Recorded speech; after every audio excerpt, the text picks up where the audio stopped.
নমস্কার। আমার গল্প পাঠ চ্যানেলের পক্ষ থেকে সমস্ত শ্রোতা বন্ধুকে পাশে থাকার আমন্ত্রণ জানিয়ে আজকের গল্প শুরু করছি। আজকের গল্প মানিক বন্দ্যোপাধ্যায় রচিত একান্নবর্তী। 4 ভাই, বীরেন, ধীরেন, হীরেন ও নীরেন। পরিবারের লজ্জা ও কলঙ্ক সেজু ভাই হীরেন। সে কেরানি। বীরেন ডাক্তার, ধীরেন উকিল। নীরেন 200 টাকার শুরুর গ্রেডে সরকারি চাকুরি পেয়েছে আর বছর। হীরেন 57 টাকার কেরানি। যুদ্ধের দরুন 5-10 টাকা বোনাস অ্যালাউন্স বুঝি পায়। হীরেনকে ভাই বলে পরিচয় দিতে একটু শরম লাগে ভাইদের। 4 ভাই 3 ভাগে ভাগ হয়ে গেছে তবু। বাপের তৈরি বাড়িটাতে ভিন্ন ভিন্নভাবে বাজার করে রেঁধে বেড়ে ঝি ঠাকুর রেখে শুধু নিজেদের ভালো মন্দ সুখ দুঃখ নিয়ে মাথা ঘামিয়ে 3টি অনাত্মীয় ভাড়াটের মতো তারা বাস করে। হঠাৎ টান পড়লে একটু চিনি, 2 পলা তেল বা 1 খাবলা নুন ধার নেওয়া হয়। এ সংসার থেকে ও সংসারে দান হিসাবে নয়, 2-4 দিনের মধ্যেই ফিরিয়ে দেওয়া হয়। রেশনের বা কালোবাজারের মাল আনা হলে সঙ্গে সঙ্গে নিখুঁত মাপে তা ফিরিয়ে দেওয়া হয়। বড় 2 ভাইয়ের বউদের তরফের কোনো আত্মীয় স্বজনের কাছ থেকে বিশেষ কোনো উপলক্ষে খাবার টাবার, মাছ টাছ এমন কোনো জিনিস যদি এত বেশি পরিমাণে আসে যে নিজেরা খেয়ে শেষ করবার আগেই পচে নষ্ট হয়ে যাবে, বাড়তিটা ভাগ করে দেয়া হয়। হীরেনদেরও দিতে হয়। কেরানি বলে তার বউ এসেছে গরিব পরিবার থেকে। তার বাপের বাড়ির দিক থেকে কখনো কিছু আসে না 5 জনকে দেবার মতো, কখনো কিছু আসে না 5 জনকে দেখানোর মতো, কখনো আসবেও না। তবু উপায় কি? এটাই আসল কথা তাকে নিয়ে লজ্জা পাবার। একেবারে অনাত্মীয় ভাড়াটের মতো বাস করুক, বাস তো একই বাড়িতে। সবাই তো জানে সে তাদের ভাই। আত্মীয় বন্ধু পাড়াপড়শি সকলে। সেটা উড়িয়ে দেওয়া যায় না কোনো মতেই। বিশেষত বুড়ি মা আছেন হীরেনদের দলে। প্রায়ই তিনি অসুখে ভোগেন, সর্বদা জপ তপ নিয়ে থাকেন। খান তিনি নিজের খরচে, কিন্তু তার দুধটুকু জাল দেওয়া, দইটুকু পেতে রাখা, চাল ডাল তরকারিটুকু সিদ্ধ করে দেওয়া, এসব করতে হয় হীরেনের বউকে।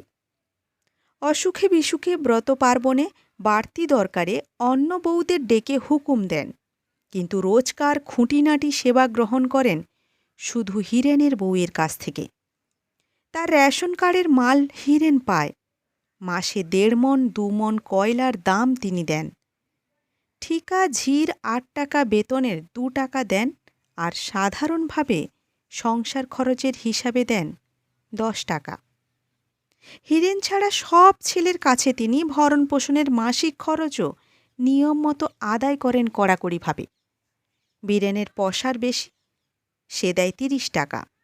ধীরেনের পসার হচ্ছে, সে দেয় 20 টাকা। চাকরি হবার পর নীরেন 20 বা 50 মা যা চাইতেন তাই দিত। আজকাল বড় বউয়ের পরামর্শে দায়টা মাসিক 25 টাকায় বেঁধে দিয়েছে। নীরেনের বউ নেই, এখনও বিয়ে করেনি। ভাইরা যখন ভাগ হয় এক বাড়িতে উনান জ্বালবার আয়োজন করে 3টে। চোটে লাল হয়ে গিয়েছিল নীরেন। লজ্জায় দুঃখে দাপাদাপি করে গালাগালি দিয়েছিল দাদাদের, বিশেষভাবে বড় 2 জনকে। তখনও তার চাকরি হয়নি। তার খাওয়া পড়া, পড়াশোনার খরচ দেওয়ার দায়িত্ব এড়াতে বিশেষ করে ভাইরা ভিন্ন হচ্ছে মনে করে তার আঁতে ঘা লেগেছিল। আরও তার পড়বার ইচ্ছা ছিল। বিলাত যাওয়ার কথাটাও নাড়াচাড়া করছিল মনে মনে। এ সময় এরকম পারিবারিক বিপর্যয় ঘটাতে তার আঁতকে ওঠার কথাই। হীরেন তাকে বুঝিয়ে বলেছিল, কেন, এ তো ভালোই হলো। রোজ বিশ্রী খিটিমিটি ঝগড়াঝাটি লেগেই আছে। একটু দুধ, একটু করে মাছ, এই নিয়ে কি মন কষাকষি বলো তো? দাদার আয় বেশি, তিনি ভালো মতো থাকতে চান। মেজদার ভালো উপার্জন হচ্ছে, তিনিও খানিকটা ভালোভাবে থাকতে চান। আমি সংসারে মোটে 40টা টাকা দিয়ে মজা করব, ওরা কষ্ট করবেন সেটা উচিত নয়। ভাই বলে কি কেউ কারো মাথা কিনেছে নাকি যে খাওয়া খাওয়াই কামড়া কামড়ি করেও একসাথে থাকতে হবে ভাই সেজে? তার চেয়ে ভিন্ন হয়ে সৎভাবে ভাইয়ের বদলে ভদ্রলোকের মতো থাকাই ভালো। তোমার চলবে? চলবে না, কষ্ট করে চলবে, তবে অন্যদিকে লাভ হবে। মাথায় হেট করে থাকতে হবে না, যাই খাই খুঁতকুড়ো হজম হবে। নিজে ভিন্ন হলেই পারতে তবে এতদিন। হুম, হ্যাঁ, তা পারতাম। তবে কিনা কথাটা হলো এই যে, দুঃখী অসহায় গরিব কেরানি ভাইকে দয়া বা শ্রদ্ধা করে নয়, বড় দু ভাইয়ের ওপর নিদারুণ অভিমানের জ্বালায় নীরেন আরও পড়ে শুনে আরও পরীক্ষা পাশ করে বড় কিছু হবার কল্পনা ছেড়ে চাকরির চেষ্টায় নেমেছিল। মার সঙ্গে যোগ দিয়েছিল হীরেনের সংসারে। চাকরি হবার পরেও, 200 টাকার শুরুর গ্রেডের সরকারি চাকুরি পাবার পরেও প্রায় 2 মাস হীরেনের সংসারে ছিল। 3 সংসারের পার্থক্য ততদিনে স্পষ্ট থেকে স্পষ্টতর হয়ে উঠেছে। বড় বউ পুলকময়ী আর মেজ বউ কৃষ্ণপ্রিয়া চটপট অদল বদল করে নিজের সংসার সেজে ঢেলে গুছিয়ে নিয়েছে।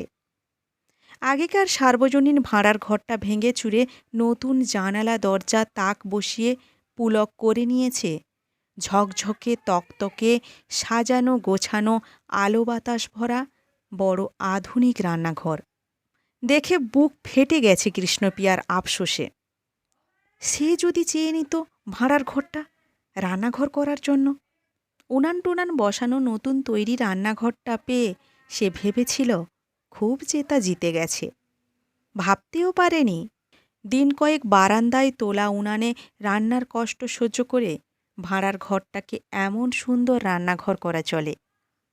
সেজ বউ লক্ষ্মীও তাকে ঠকিয়ে জিতে গেছে পুরনো নোংরা রান্নাঘরটা পেয়ে। মেঝেতে ফাটল আর গর্ত, কালি ঝুলি মাখা চুন বালি খসা দেওয়াল, একটু অন্ধকার, কিন্তু ঘরটা মস্ত বড়। মিস্ত্রি লাগিয়ে কিছু পয়সা খরচ করলে ওই ঘরখানাই দিয়ে বড় বউকে হারানো যেত। চাকর বাজার করে, ঠাকুর ভাত রাঁধে, পুলকময়ী ঘর দুয়ার সাজিয়ে গুছিয়ে পরিষ্কার পরিচ্ছন্ন রাখে, নিজে সাজে আর ছেলে মেয়েকে সাজায়, পাড়া বেড়ায়, নিন্দে করে কেরানি দেওরা তার বউয়ের। ধীরেন বাজার করে, ঠাকুর ভাত রাঁধে, কৃষ্ণপ্রিয়া সস্তা চটকদার আসবাব ও শাড়ি কেনে বড় বউয়ের সঙ্গে পাল্লা দেবার চেষ্টায়। নিজের ঘর দুয়ার সাজিয়ে গুছিয়ে পরিষ্কার পরিচ্ছন্ন রাখে, নিজে সাজে, মেয়েটাকে সাজায়, অর্গান বাজিয়ে গান করে, কেঁদে কেটে চিঠি লিখে ঘন ঘন বড়লোক মামা মামি মামাতো ভাই বোনদের দামি মোটরে চাপিয়ে বাড়ি আনায় পাড়ার লোকের কাছে নিজেকে বাড়াবার জন্য। ফর্সা রং আর থলথলে মাংসল যৌবনের গর্বে মাস্টারনির মতো পাড়ার মেয়েদের কাছে বর্ণনা করে পাড়ার প্রত্যেকটি মেয়ে বউয়ের শোচনীয় রূপের অভাব। বানিয়ে বানিয়ে যা মুখে আসে বলে যায় শাশুড়ি নন্দা যা দেওরদের বিরুদ্ধে। তবু পুলকময়ীর সঙ্গে পাল্লা দিতে পারে না বলে জ্বলে পুড়ে মরে যায়। যুদ্ধের বাজারে বীরেনের পসার বড় বেশি বেড়েছে। 2 টাকার বদলে 8 টাকা ফি করেও গাদা গাদা কল পাচ্ছে। ঘরে এনেছে দামি আসবাব, পুলককে দিয়েছে শাড়ি গয়না, মোটর কিনেছে সেকেন্ড হ্যান্ড, জমি কিনে আয়োজন করছে বাড়ি বানানোর। ধীরেনেরও ওকালতিতে পসার বেড়েছে বেশ, তবে বীরেনের ডাক্তারি পসারের সঙ্গে তুলনাই হয় না। ভেবেচিন্তে কৃষ্ণপ্রিয়া হাত বাড়ালো নীরেনের দিকে। মাসে 400-500 টাকা আনছে ছেলেটা, মাইনে আর উপরিতে। বিয়ে করেনি, বউ নেই। নীরেনও যেন হাত বাড়ানোর জন্যই প্রস্তুত ছিল। হীরেনের সংসারের অশান্তি, উদ্বেগ আর অভাবের সঙ্গে একটানা লড়াই। মার গুম খাওয়ায় একগুঁয়ে সেকেলে ভাব জীবনে তার বৃতৃষ্ণা এনে দিয়েছে। প্রায়ই তাকে বাজার করতে হয়, প্রায়ই তাকে গিয়ে দাঁড়াতে হয় রেশনের লাইনে। মার আবদার আর হুকুম সমানে চলেছে তারই ওপরে। আর যেন তার ছেলে নেই। তাছাড়া বড় ভোঁতা, সব বড় নোংরা।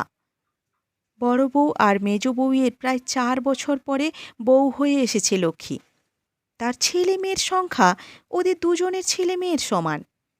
সারাদিন সে শুধু রাঁধছে, বাড়ছে, ছেলে মেয়েদের খাওয়াচ্ছে, পরাচ্ছে, বুড়ি শাশুড়ির সেবা করছে, গাদা গাদা জামা কাপড় সিদ্ধ করছে, কপালকে দোষ দিচ্ছে, সর্বদা বলছে মরলে জুড়াবো, তার আগে নয়। ঘর সংসার সে সাজায় গোছায় অতি যত্নে। পুরানো বাক্স, প্যাঁটরা, রংচটা খাট, চেয়ার, ছেঁড়া কাপড় জামা, ময়লা কাঁথাকানি নিয়ে যতটা সাজাতে গোছাতে পারে। রান্নাঘর ধোয়ায় দুবেলা। নোংরা রান্নাঘর। এ ঘরে রান্না করা ভাত, ডাল, মাছ, তরকারি খেতে ঘেন্না করে নীরেনের।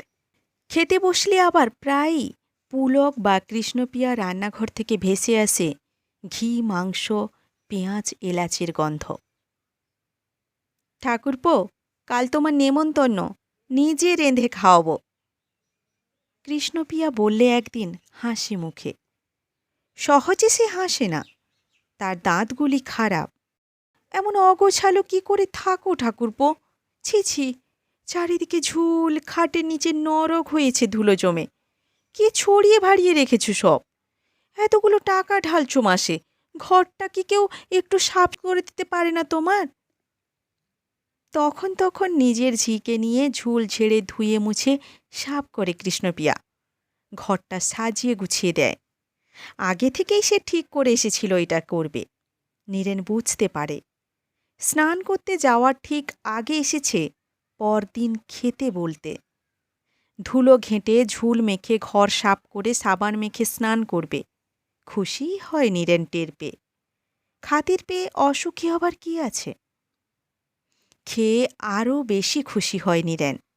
সব রান্নাই প্রায় ঠাকুরের। দুটি বিশেষ জিনিস শুধু কৃষ্ণপ্রিয়া রেঁধেছে। লক্ষ্মীর কোনো মতে তাড়াতাড়ি হাত চালিয়ে দায় সারা একঘেয়ে রান্না নয়। ২৪ ঘণ্টা ছেলে মেয়ের নোংরামি ঘাঁটা কোনো মানুষের রান্না নয়। অপরিষ্কার স্যাঁতস্যাঁতে ঘরে পুরনো মলিন পাত্রে মোটকাহীন মরচে ধরা টিনের কৌটার মশলায় রান্না নয়। পরিবেশনে বারবার ব্যাঘাত নেই অন্য ঝামেলার। পরিবেশকের ভাবভঙ্গিতে নেই খাইয়ে দিয়ে আরেকটা হাঙ্গামা চুকিয়ে দেওয়ার অধীরতা। পরিবেশক মাইনে করা ঠাকুর। বসে বসে ধীরে সুস্থে হাসি গল্পের সঙ্গে একসাথে খাওয়া। কৃষ্ণপিয়া চালিয়ে যায় টানার আয়োজন। ওদিকে এতদিন পরে হীরেন আর লক্ষ্মীর সঙ্গে নীরেনের বাঁধতে থাকে খিটিমিটি। মাসের শেষে আরও কয়েকটা টাকা সংসারে দরকার হলে নীরেন বলে, আমি টাকা দিতে পারবো না, যা দিয়েছি আমার একার জন্য তার সিকিও লাগে না। হীরেন বলে, তা লাগে না, কিন্তু তুই একা মানুষ কি করবি অত টাকা দিয়ে? যাই করি না। লক্ষ্মীর সঙ্গে বাঁধে অন্যভাবে, অনেকভাবে। ছুটির দিন কি একটু দেরি করেও খেতে পারবো না খুশি মতো? ঠাকুর রেখে দাও, যত খুশি দেরি করে খেও। চোখ নেই তোমার ঠাকুরপো? দেখতে পাও না সেই কোন ভোরে উঠে জোয়াল ঘাড়ে নিয়েছি? ১:৩০ বাজে, এখনো বলছো রান্নাঘর আগলে বসে থাকতে? আমি যে টাকা দিই, টাকা দাও বলে কি বাঁধি কিনেছ আমায়? এই দোষ লক্ষ্মীর, খাতির করে না। এতগুলি করে টাকা নীরেন ঢালে তার সংসারে। তবু হীরেনও যেন কেমন ভাব দেখায়, ঠিক ছোট ভাইয়ের মতো ব্যবহার করে তার সঙ্গে। মাসে মাসে এতগুলি টাকা সাহায্য করে ওর সংসার সে চালু রেখেছে। একটু যে বিশেষ নম্রতার সঙ্গে, একটু যে বিশেষ মিষ্টি সুরে কথা বলবে, সে চেষ্টাও নেই। মোটেই যেন কৃতজ্ঞ নয়, অনুগত নয় দুজনে। হাড় ভাঙা খাটুনি আছে, অভাব অনটন চিন্তাভাবনা আছে, ঝঞ্ঝাট আছে অঢেল।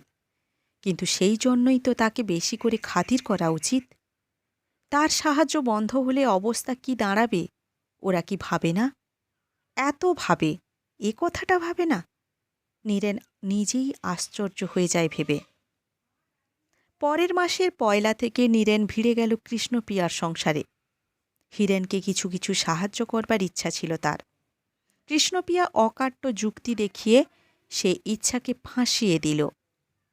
বুড়িমাকে মাসে মাসে সে 40 টাকা দেবে ঠিক হয়েছে।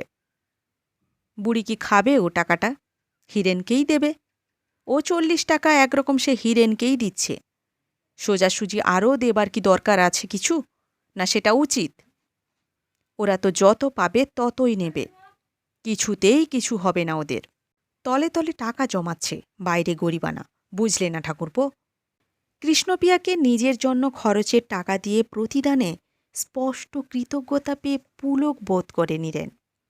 মাসে মাসে লক্ষ্মীর হাতে খরচের টাকা দিয়েছে, খরচ করে যা বেঁচেছে ব্যাংকে জমা দিয়ে এসেছে। লক্ষ্মী নির্বিকারভাবে আঁচলে বেঁধেছে নোটগুলি। ব্যাংকের লোকেরা যেন তাকে গ্রাহ্যও করেনি। কৃষ্ণপিয়ার হাতে নোটগুলি দিতেই আনন্দে সে এমন বিহ্বল হয়ে যায়, কথা বলতে গিয়েও তোতলায়। হেস্তনেস্ত যা হবার তা হল। পৃথিবী জোড়া মহাযুদ্ধ থেকে শুরু করে তাদের পারিবারিক যুদ্ধের পর্যন্ত যার যা দখল সে তা নিয়েছে। যে যেভাবে যার সাথে বাঁচতে চায় সে সেইভাবে তার সাথে বাঁচবার ব্যবস্থা করে নিয়েছে। কেনা জমিটাতে এবার বাড়ি তৈরি আরম্ভ করবে ভাবছে এই বীরেন। ইটবালি চুনসুরকি পাওয়া যাচ্ছে, লোহা এবং সিমেন্টও পাওয়া যাচ্ছে তলায় তলায়। কিছু বাড়তি খরচ আর ধরাধরি করার বিশেষ চেষ্টায়। কৃষ্ণপিয়া মেয়ে খুঁজছে নীরেনের জন্যে। বাংলাদেশে একটিও মেয়ে মিলছে না পছন্দ মতো। মেয়েদের যেন মেয়ে রেখে যায়নি যুদ্ধটা। মা জপ তপ কমিয়েছেন, ভাবছেন তীর্থে যাবার কথা। ডাক্তার জোর দিয়ে বলেছে গাড়ির কষ্ট আর বিদেশের অনিয়ম তার সইবে না, মরে যাবেন। মরতেও আমি পাব না? এ হতভাগার জন্য মরবারও জো নেই আমার। দুর্বল ক্ষীণ সুরে বুড়িমা কাতরিয়ে আফসোস করেন। হঠাৎ গুম খেয়ে আশ্চর্য রকম শান্ত কণ্ঠে জিজ্ঞেস করেন, আমি মরলে তো না খেয়ে মরবি তোরা গোষ্ঠী শুদ্ধ। হীরেন বাহাদুরি দেখায় না, ক্ষীণ সুরে বলে, কেন এত ভাবছ বলো তো মা? অত সহজে কি মানুষ মরে? দুর্ভিক্ষে দেখনি, একটু খুঁত একটু ফ্যান খেতে পেয়ে কত লোক বেঁচে গেছে। তুমি এখন মরলে যেটুকু ভদ্রভাবে বাঁচছি তা থাকবে না বটে। ভদ্রত্ব ছাড়লে কি মানুষ বাঁচে না তাই বলে? 4টে ছেলে মেয়ের জন্য রোজ 1 পো দুধ, হপ্তায় 2 দিন 1 পো মাছ, তাও না হয় বন্ধ করব। রেশনের চাল আর 4 পয়সার পুঁই শাক রেঁধে খাব। আমি বাঁচব, তোমার বউটাও বাঁচবে, ছেলে মেয়ে কটাও বাঁচবে দেখো। তবে হ্যাঁ, একথা সত্যি, এভাবে বাঁচার কোনো মানে হয় না। কি বললি? বললাম বাঁচা কষ্ট বলে কি সাহেবের গাড়ির সামনে ঝাঁপ দিয়ে মরব? সাহেবের টুঁটিটা কামড়ে ধরে মরব? অত ভাবছ কেন? মরব না, কেউই আমরা মরব না। বুড়িমা ফ্যালফ্যাল করে তাকিয়ে থাকেন, ভাবেন তীর্থে যাবার ছুতা করে এবার মরলে কেমন হয়। ভাবতে ভাবতে সামান্য একটা অসুখ হয়ে 4 ছেলের চেষ্টা বিফল করে 64 টাকা ফির ডাক্তারের ওষুধকে তুচ্ছ করে স্বাভাবিকভাবেই তিনি মারা গেলেন। তখন আরও শোচনীয় হয়ে পড়ল হীরেনের অবস্থা। পুলকময়ীর ও কৃষ্ণপিয়ার শাড়ি গয়না, ঠাকুর চাকর, নিশ্চিন্ত নির্ভর চালচলন, অবসর শৌখিনতা, ভালো ভালো জিনিস খাওয়া, হাসি আহ্লাদ করা, সব কিছু ঈর্ষা ক্ষোভ হতাশা হয়ে আঁচড়ে কামড়ে ক্ষতবিক্ষত করেছে লক্ষ্মীর মন। মনে সে এই ভাবনার মলম দিয়ে সামলে থেকেছে যে বেশ্যারাও ওরকম সুখেই থাকে। স্বামী পুত্র বুড়ি শাশুড়ির জন্য জীবনপাত করে খাটা, শাক পাতার ডাল ভাত পেটে গুঁজে কাজ করা, ও গৌরব ওরা পাবে কোথায়? নিজের মনে সে গজর গজর করেছে, মরণ কামনা করেছে শুধু গোপনে নিজেকে শুনিয়ে। হীরেনের উপর ঝাঁজ ছেড়েছে শুধু স্বামী স্ত্রীর মধ্যে চিরদিনের চলিত দাম্পত্য কলহের মধ্যে। কিন্তু এবার আর সইল না। 4টি ছেলেমেয়ের 2টি বড় হয়েছে, তারা শাক পাতা ডাল ভাত খেতে পারে, অন্য 2টিকেও তাই খাওয়ানো যায় কিছু কিছু। কিন্তু একটুও তো দুধ চাই। 1 পো দুধ আসত, সেটা বন্ধ হলো। সপ্তাহে 2 দিন মাছের আষ্টে গন্ধ নাকে মুখে লাগত। আর তা লাগে না। শেষ ছায়াটা ন্যাকড়ার কাজে লাগানো হয়েছে। কৃষ্ণপিয়ার মতো থলথলে যৌবন না থাক, সেও তো যুবতী। বয়স তো তার মোটে 27 বছর। ছায়াহীন ছেঁড়া কাপড়ে দেহ ঢেকে তাকে চলতে ফিরতে হচ্ছে। তাকিয়ে তাকিয়ে দেখছে সবাই। কি এক কলা কৌশল জেনেছে হীরেন। অভয় দিয়ে বলেছে যে ভয় নেই, আর তার ছেলে মেয়ে হবে না। এসব কি সত্যি? কখনো হতে পারে সত্যি মানুষের জীবনে? এসব ফাঁকি, এসব যুদ্ধের বোমা, এসব ভূমিকম্পের দিশেহারা পাগলামি। বাঁচতে হলে তেতলার ছাদ থেকে লাফিয়ে পড়ে মরতে হবে, নইলে বাঁচার কোনো উপায় নেই। ছাদের আলসেই উঠবার সময় হীরেন তাকে আটকায়। এত এলোমেলো কথার পর এত রাত্রে তাকে ছাদে উঠতে যেতে দেখে আগেই সে খানিকটা অনুমান করেছিল। লক্ষ্মী বলে ঝাঁঝের সঙ্গে ছাড়া পাবার জন্য লড়তে লড়তে হীরেনের বাহুমূলে কামড় বসিয়ে দেয়। হীরেন জানে লক্ষ্মীকে, ভালোভাবেই জানে। সে তার 4টি সন্তানের মা। কাঁদো কাঁদো হয়ে সে বলে, তুমি খালি নিজের কথাই ভাবছ লক্ষ্মী। চমকে থমকে যায় লক্ষ্মী। নিজের কথা ভাবছি? আমি মরলেই তো তোমার ভালো। ভালো? তুমি মরলে আমি বাঁচব? বাঁচবে না? আমি মরলে তুমি বাঁচবে না? দাঁড়াও বাবু, ভাবতে দাও। বাঁচবে না? সে হার মেনে ছাদ থেকে লাফিয়ে পড়ে মরলে হীরেনও মরবে অন্য কোনো রকমে। তাই হবে বোধহয়। যে কষ্ট তার আর সইছে না, সেই কষ্ট তো লোকটা তারই সঙ্গে সমানভাবে সয়ে আসছে আজ 10-11 বছর। তাই বটে, লোকটা অন্য সব দিকে অপদার্থ হোক, এই একদিকে খাঁটিয়াছে। আমার বড় ঘুম পাচ্ছে। কতকাল জেগে আছি বলো তো? একটু ঘুমাবো আমি। ঘরে ফিরে গিয়ে চাদরহীন তুলো গিজগিজ করা ছেঁড়া তোশকে হীরেনের বুকে মাথা রেখে সে জেগে থাকে, হীরেনের কথা শোনে। 7টা দিন সময় দেবে আমাকে লক্ষ্মী। আমি বুঝেও বুঝিনি, যা করা দরকার করেও করিনি। মাছিমারা কেরানি তো, এই রকম স্বভাব আমাদের। যাই হোক, তুমি আমায় 7টা দিন সময় দাও। ও মা, কিসের সময়? তুমি কিছু করবে না? ছাদ থেকে লাফিয়ে পড়তে যাবে না? আমি গিয়েছিলাম নাকি লাফিয়ে পড়তে? লক্ষ্মী রাগ করে বলে, আমি যাইনি। কিসে যেন টেনে নিয়ে গেছিল আমায়। 7 দিন সময় চেয়ে নেয় হীরেন, কিন্তু ব্যবস্থা সে করে ফেলে 1 দিনের মধ্যে। লজ্জায় লাল হয়ে, দুঃখে ম্লান হয়ে লক্ষ্মী শুধু ভাবে যে এত দুঃখের মধ্যে একটা খাপছাড়া পাগলামি করে বসে না জানি মনে কত দুঃখ বাড়িয়েছে যে লোকটার। রাত 9টায় হীরেন বাড়ি ফেরে। কচু সিদ্ধ আর ঝিঙে চচ্চড়ি দিয়ে দুজনে একসাথে বসে ভাত খেয়ে ঘরে গিয়ে শোবার ব্যবস্থা করে রাত 11টার সময়। লক্ষ্মী জিজ্ঞেস করে, কোথায় ছিলে? পাড়াতেই ছিলাম। রমেশ, ভূপেন আর কানাই আমারই মতো কেরানি। চেন তো ওদের, ওদের বাড়িতে। ভালো কথা, কাল ভোরে ওদের বউরা তোমার সঙ্গে দেখা করতে আসবে। লক্ষ্মী দীর্ঘ নিঃশ্বাস ফেলে। বুঝেছি, তোমার 3 বন্ধুর বউ আমাকে কাল বোঝাতে আসবে ছাদ থেকে লাফিয়ে পড়া কত অন্যায়। না, ওরা তোমার সঙ্গে পরামর্শ করে ব্যবস্থা করতে আসবে ওদেরও যাতে তেতলার ছাদ থেকে লাফিয়ে পড়বার দরকার না হয়।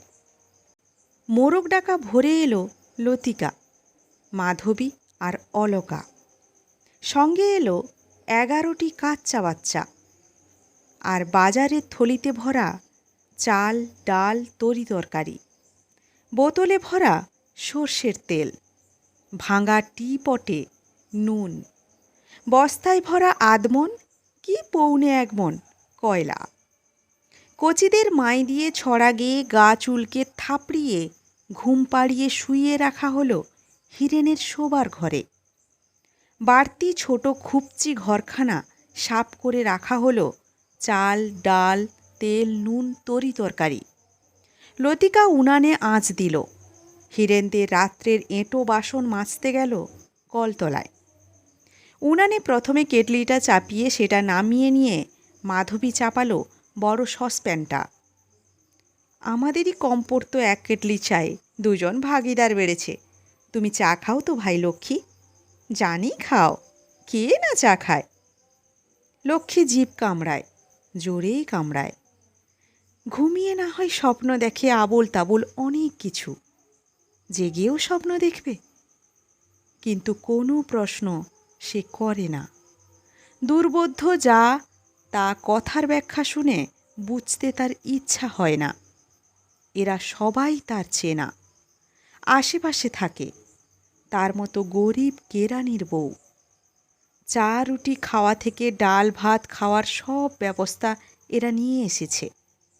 তার চিনিটুকু, চালটুকু, কালকের বাড়তি তরি তরকারিটুকু, তেল নুনটুকু নিয়ে বাড়তি ছোট ঘরটায় জমা করেছে নিজেদের সঙ্গে আনা জিনিসের সঙ্গে। লতিকা বলে, বাঁচলাম ভাই, 3 বাড়ির খাওয়ার জিনিস বাসনপত্র রাখবার জায়গা পায় না, সব ছড়িয়ে থাকে। এ ঘরটা ছোট হোক, ঘুপছি হোক, খাসা ভাড়ার ঘরের কাজ দেবে। মাধবী বলে, মস্ত রান্নাঘর, 200 লোকের রান্না হয়, বাঁচা গেল। অলকা বলে, ভালোই হলো তুমিও দলে এলে ভাই লক্ষ্মী। 3 জনে মিলে খরচ কমিয়েছিলাম, এবার আরও কমবে। পালা করে রাঁধবো বাড়বো, তারও একটা জায়গা নেই ভালো মতো, না ভাঁড়ার না রান্নাঘর, কি যন্ত্রণা বলো দেখি। অন্য কাউকে কিছু জিজ্ঞাসা করতে ভয় করে লক্ষ্মীর। সারাদিন চুপচাপ থেকে রাত্রে সে হীরেনের কাছে জবাব চায়। ওদের ভালো লাগবে? লাগবে না। 4 বাড়ির 4টে উনানে কয়লা পোড়ার বদলে একটা উনানে পুড়ছে। 4 বাড়ির 1 দিনের কয়লা খরচে 4 দিন না চলুক, 3 দিন তো চলবে। 4টের বদলে একটা ঝিতে চলবে। 4 জনের বাজার যাওয়ার বদলে পালা করে 1 জনের গেলেই চলবে। 4 জনের রাঁধার বদলে 1 জনের রাঁধলেই চলবে।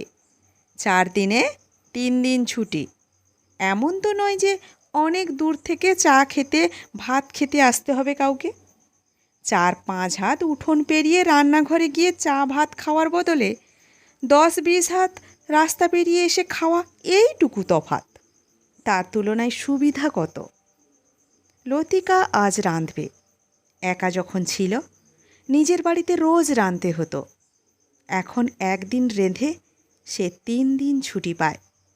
1 দিন মানুষের খাওয়ার মতো কিছু যদি রাঁধত, তো 2 দিন কী রাঁধবে, কার পাতে কী দেবে ভেবে পেত না। আজ সে ভালো মাছ তরকারি রাঁধতে পেরেছে, কোনো চিন্তা ভাবনা না করেই। 3 দিন পরে এই 4টি অনাত্মীয় পাড়াপড়শি একান্নবর্তী পরিবারের জন্য রান্না করার ভার পায় লক্ষ্মী। বিয়ের পর একটানা 3 দিন বিশ্রাম ভোগ করা তার জীবনে এই প্রথম জুটেছে। ছেলে বিয়েতে আঁতুড়ে গিয়ে রান্নাবান্না না করতে হওয়াটা ছুটি নয়। ছেলে বিয়েনোর খাটুনি ঢের বেশি রান্না বাড়ার চেয়ে। আবেগে উচ্ছ্বসিত হয়ে সে বলে, লতিকা, মাধবী, অলকা, তোরাই আমায় বাঁচালি। লতিকার ছেলে, মাধবীর মেয়ে, অলকার ভাই, এই 3 জনের সঙ্গে নিজের বাচ্চা দুটোকে সে দুধ খাওয়ায়। ছাদ থেকে লাফিয়ে পড়ে সে মরতে গিয়েছিল কদিন আগে, দিশেহারা হরিণীর মতো। আজ বাঘিনীর মতো বাঁচতে শুধু সে রাজি নয়, বাঁচবেই, এই তার জিত। নমস্কার। আজকের গল্প এই পর্যন্ত।